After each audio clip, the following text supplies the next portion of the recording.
Welcome back to Street Level Marketing with your host, Mark Lamplugh and Maxwell Pollock. And we're talking about content and how to create that content and make it resonate. This segment here, I want to talk about, building brand reputation through grassroots efforts. Maxwell, how does marketing influence a brand's reputation compared to traditional advertising? Marketing and PR, I should say. They can both work hand in hand to cultivate trust. Paid advertisements don't really cultivate trust. I mean, they can give you a veneer of trust, right? You can go pay for a commercial let's use the oncology space, right? You can pay for a commercial, have a patient talking about their experience at the doctor. And at the end of the commercial, though, it's, hey, come on over to whatever hospital and we'll take care of you, right? And look, that can lend some social proof to your cause. That's all great stuff. Advertising is a necessary part of marketing, right? But where PR and marketing can really, I think, improve the total revenue cycle and improve the reputation of a brand is by cultivating trust at the very base layer. And how do they do that? By unpacking the results, right? Getting them in front of people where they actually operate, right? Where they're actually operating from their day-to-day. When we talk about street level marketing, we're talking about people at barbershops, we're talking about people at, shopping, whatever they might be doing. Reading the news is a big one, right? So like if I were Dell Computers and I were releasing a new product focused on helping, individuals with blindness use a computer, I wouldn't put out a bunch of marketing about how great Dell is because they're creating this new computer product for people who suffer from blindness. No, nobody likes to hear a brand talk about themselves, right? And you're not really making it about the customer at that point and getting them to hand over their trust to your brand. So what do?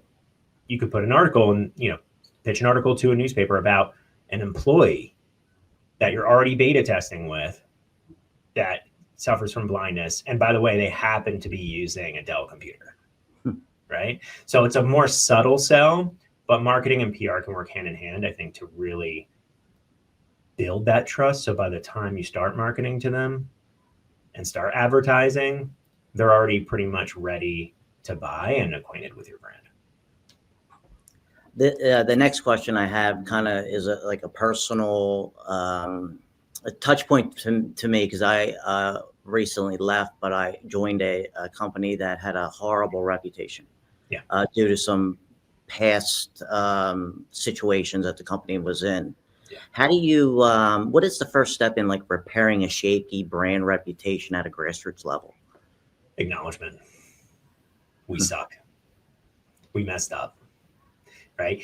It's like a great apology. You have to apologize. Like you got to take accountability. After that, though, this is how we're changing, right? Yeah. People have short-term memories. It's really funny. Like that's why I think politicians get away with half of what they get away with, because people just forget by the next week. They're like, oh, I don't even know what they did. I don't even remember that. So it's one of those things where acknowledge it happened, right? Get that over with. Just, we sucked. Now we're different. This is how we're different. And then to go back to our earlier point, Mark, things better be different. Like, the company has to then improve, right? Without that improvement, without that shakeup, marketing can do all it's going to do on the reputation end of things. It's just a veneer. Yeah. And I think a big point of the change with that company was hiring people with better reputations to help elevate and bring in change. Yeah. Definitely fresh faces helps. I think obviously that's not as much of a marketing. It has to do with marketing, right? But I think it does trickle out to the marketing, because especially when it comes to customer service, if you have some legacy folks who are there, I hate to say it, but if you have some legacy folks there who are just disgruntled and used to doing things a certain way, it's very tough to retrain them. Yeah. It's going to be very, very tough. And sometimes you do have to shake up your team. How do you measure the impact of street level efforts on brand perception? It's very tough. Yeah. This is the greatest question of all, Mark. And Whoever answers it deserves a Nobel Peace Prize or something.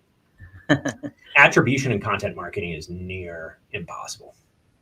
Let me rephrase that. Accurate attribution in content marketing is near impossible. So I can put out an advertisement, show you a certain amount of impressions, right? But what did it really do? Unless someone's going on and filling out a form, right? And then we're talking about like lead generation.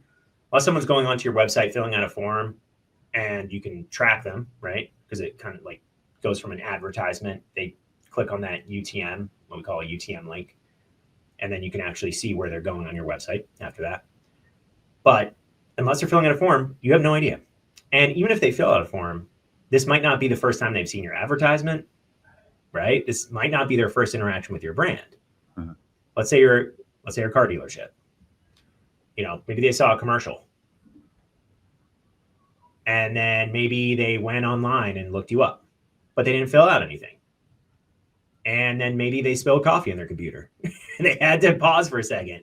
And then maybe, you know, they had, you know, some catastrophe in their life where they just totally forgot about you. And then they saw a commercial again, and they went, you know what? Let me go look at a car from Mark's dealership here. And then they go on and they fill out a form. Well, all I would see is they went on and filled out a form, right? Direct traffic to our website, fill out a form. Yeah. So it's very tough to measure the impact in an accurate way. But I say this, and I'll say it time and time again. The only metric that really matters at the end of the day is momentum. Mm-hmm. If your leads are growing, your sales team is flush with ripe opportunities, and you're seeing, you know, those vanity metrics go up, you're probably doing something right. Yeah. Can you share an example of a brand that turned its reputation around? Oh, personally, I actually have had the honor of not working for companies that have had reputation issues. So that's great. Yeah.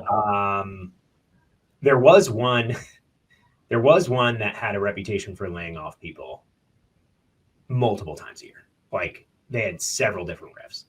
Yeah. But that was something they just didn't care about, and they're no longer around. So there's, you know, usually some repercussions that can happen from stuff like that, from bad reputation. They did have good reputations and good reputation in other areas, just not in employment. Right? Yeah.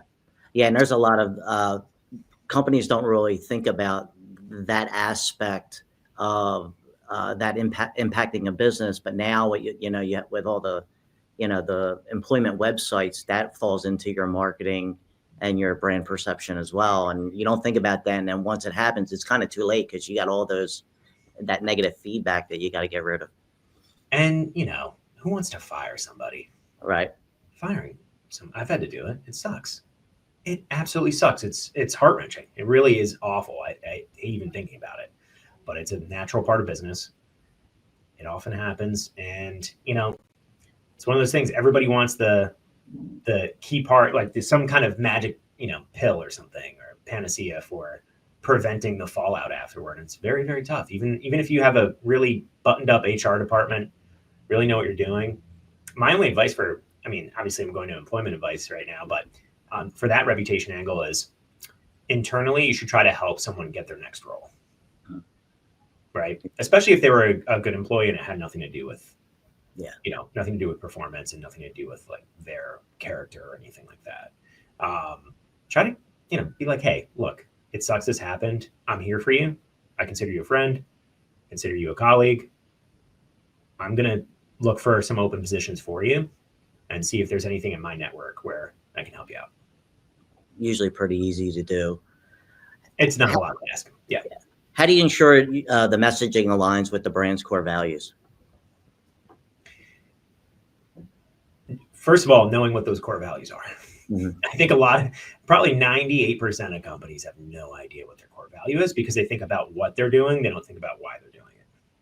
And they coast on that, right? Because at the end of the day, you're still consuming a product or using a service, but they're missing out on probably, exponentially more revenue than they're pulling in right now because they haven't nailed down what their core purpose is. That's not a difficult task. It's just something that you have to spend time on, and you have to decide as a company, and you have to put pen to paper, right? And make sure that that's actually published and continues to be published and reinforced. So it starts internally.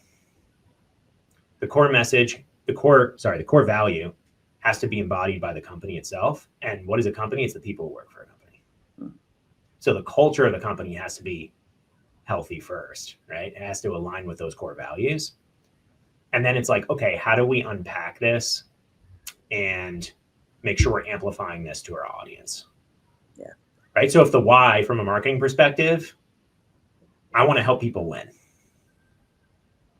Right. That's my mission. I want to help people win. So how do I impact that?